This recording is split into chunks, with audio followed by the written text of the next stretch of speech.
Assalamualaikum warahmatullahi wabarakatuh. Perkenalkan, nama saya Levina Sape, NIM A03213005, yang akan membahas materi mengenai air tanah. Pengertian air tanah. Air tanah adalah air yang terdapat dalam lapisan tanah atau bebatuan di bawah permukaan tanah. Air tanah merupakan salah satu sumber daya air. Selain air sungai dan air hujan, air tanah juga mempunyai peran yang sangat penting, terutama dalam menjaga keseimbangan dan ketersediaan bahan baku air untuk kepentingan rumah tangga, domestik, maupun untuk kepentingan industri. Pembentukan air tanah. Air tanah terbentuk dari air hujan dan air permukaan yang meresap mula-mula ke zona tak jenuh dan kemudian meresap makin dalam hingga mencapai zona jenuh air dan menjadi air tanah. Air tanah adalah salah satu aset dalam daur hidrologi, yakni suatu peristiwa yang selalu berulang dari urutan tahap yang dilalui air dari laut, penimbunan membentuk awan, pencurahan, penggolokan dalam tani atau badan air, dan penguapan kembali. Air tanah dan air permukaan saling berkaitan dan berinteraksi. Setiap aksi atau pemumpaan, pencemaran, dan lain-lain terhadap air tanah akan memberikan reaksi terhadap air permukaan. Demikian sebaliknya. Kerusakan sumber air. Kerusakan sumber daya air tidak dapat dipisahkan dari kerusakan di sekitarnya, seperti kerusakan lahan, vegetasi, dan tekanan penduduk. Ketiga hal tersebut saling berkaitan dalam mempengaruhi ketersediaan sumber air.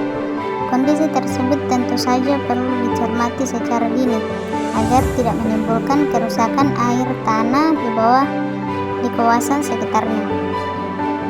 Beberapa faktor yang menyebabkan timbulnya permasalahan adalah: yang pertama, pertumbuhan industri yang pesat di suatu kawasan disertai dengan pertumbuhan permukiman penduduk akan menimbulkan kecenderungan kenaikan permintaan air tanah.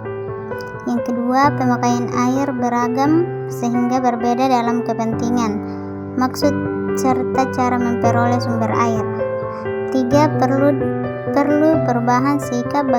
Sebagian besar masyarakat cenderung boros dalam penggunaan air. Permasalahan air tanah. Air tanah khususnya untuk pemakaian rumah tangga dan industri di wilayah urban dan dataran rendah memiliki kecenderungan untuk mengandung kadar air besi atau asam organik tinggi. Hal ini biasanya diakibatkan dari kondisi geologis Indonesia yang secara alami memiliki deposit Fe tinggi, terutama di daerah lereng gunung, atau diakibatkan pula oleh aktivitas manusia. Ada beberapa ciri air yang mengandung kadar air besi tinggi atau kandungan senyawa organik tinggi bisa dilihat sebagai berikut. Yang pertama, air mengandung zat besi. Air dengan kandungan zat besi tinggi akan menyebabkan air berwarna kuning. Pertama keluar dari keran, air nampak jernih, namun setelah beberapa saat air akan berubah warna menjadi kuning. Hal ini disebabkan karena air yang berasal dari sumber air sebelum keluar dari keran berada dalam bentuk ion Fe2+. Setelah keluar dari keran, Fe2+ akan teroksidasi menjadi Fe3+ yang berwarna kuning. Air kuning permanen. Air kuning permanen biasanya terdapat di daerah bakau dan tanah gambut yang kaya akan kandungan senyawa organik. Berbeda dengan kuning akibat kadar besi tinggi.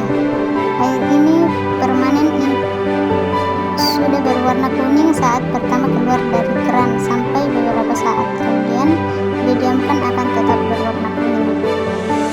Cekungan air tanah atau CAT. Adanya krisis air akibat kerusakan lingkungan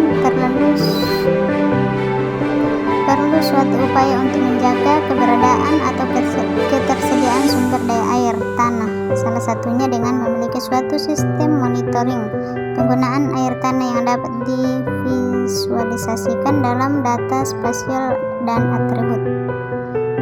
CAT di Indonesia secara umum terbagi atas dua, yaitu CAT bebas dan CAT tertekan.